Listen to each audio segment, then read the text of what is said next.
اسرائیل اور ایران کی جنگ میں اس سمے لبنان کے اندر کافی زیادہ نقصان دیکھنے کو مل رہا ہے۔ 37 لوگوں کی موت ہو چکی ہے اور 150 سے زیادہ لوگ جو ہیں وہ شدید طور پہ زخمی ہیں۔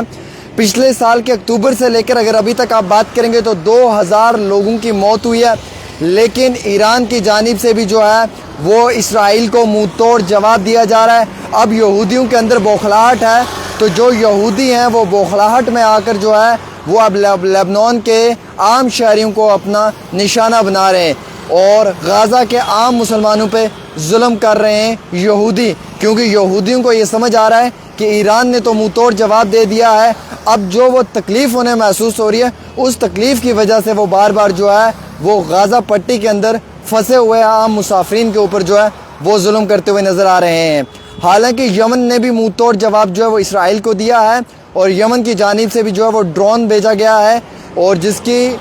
بہت تیز رفتار تھی، اپروکسیمیٹلی 2000 کلومیٹر وہ طے کر سکتا ہے اور کئی سارے بڑے مقامات سے کراس کرتے ہوئے اس نے جو وہ اسرائیل کے اندر کافی زیادہ نقصان پہنچایا ہے۔ حالانکہ اسرائیل کی 3 ملٹری بیس کیمپس کو اڑا دیا گیا ہے، ان کے جو بنکرز ہیں ان کو نقصان دیا ہے، جو ان کے انٹرنل ٹنلز ہیں انہیں بھی نقصان دیا ہے، لیکن اسرائیل کسی بھی چیز کو قبول کرنے کے لیے تیار نہیں ہے، کیونکہ اسرائیل کو معلوم ہے کہ شکست جو ہے وہ اس کے سامنے ہے اور اس کو لگاتار ایران جو ہے وہ بڑے پیمانے پہ شکست دے رہا ہے۔ اب جو اسرائیل ہے اس نے بھی لگاتار الگ الگ مقامات کے اوپر جو ہے وہ لبنان میں جو ہے وہ ایئر سٹرائکس کرنا شروع کیا ہے، جس کی وجہ سے لبنان کے 30 گاؤں یا 30 علاقوں میں عام شہریوں کو جو گزشتہ رات اس میں کہا گیا ہے کہ آپ ویکیٹ کر لیں، آپ علاقے کو خالی کر لیں، اور وہاں پہ ایک باری پھر سے جو ہے وہ کافی زیادہ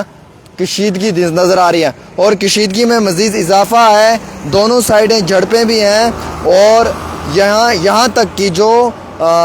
ایران ہے اس کی جانب سے لگاتار منہ توڑ جواب جو ہے وہ اب اسرائیل کو دیا جا رہا ہے، لیکن اسرائیل بھی جو ہے وہ اب وقت کی تلاش کے ساتھ ساتھ جو ہے وہ صحیح مقامات کے اوپر حملہ کرنے کی کوشش کر رہا ہے، جس میں کہ اسرائیل نے سٹرائک جو ہے وہ حزب اللہ کے لیڈرز پہ بھی کی ہے اور اتنا ہی نہیں بلکہ موسٹ آف دا ٹائم جو ہے وہ UN کے اندر بھی اس بات کو لے کر کافی زیادہ بحث بھی نظر آئی ہے۔ تو میں آپ کو دوستوں ایک بات بتانا چاہوں گا کہ جو حالات اس وقت بنے ہوئے ہیں ان حالات سے صاف ظاہر ہوتا ہے کہ اسرائیل جو ہے وہ لگاتار عام مسافرین کے اوپر ظلم کر رہا ہے، عام مسلمانوں پہ، فلسطین کے مسلمانوں پہ اسرائیل ظلم کر رہا ہے، اس میں کوئی شک نہیں ہے۔ اور جو بوکھلاہٹ اس وقت اسرائیل کو مل چکی ہے ایران سے، اس بوکھلاہٹ کی وجہ سے وہ لبنان کے عام شہریوں کے اوپر حملے کر رہا ہے اور لبنان کو بھی جو وہ اپنا نشانہ بنا رہا ہے۔ حالانکہ اس معاملے میں جو ہے وہ لگاتار کئی ساری جگہوں سے یہ بھی سننے کو ملا ہے کہ جو لبنان ہے اس کے اندر کئی سارے عام شہریوں کو جو ہے وہ نشانہ تو بنایا جا رہا ہے، لیکن کئی سارے لوگوں کو جو ہے وہ کڈنیپ کرنے کی کوشش بھی کی جا رہی ہے اور کئی سارے لوگ جو ہیں وہ بارڈرز کے اوپر سے بھاگتے ہوئے نظر بھی آ رہے ہیں۔ یعنی کہ اسرائیل کی اب جو یہ جنگ ہے یہ 3 فیز میں ڈیوائیڈ ہو چکی ہے، ایک فیز تو یمن کا ہے، ایک لبنان کا ہے اور ایک فلسطین کا ہے، اور یہ ان تینوں کے ساتھ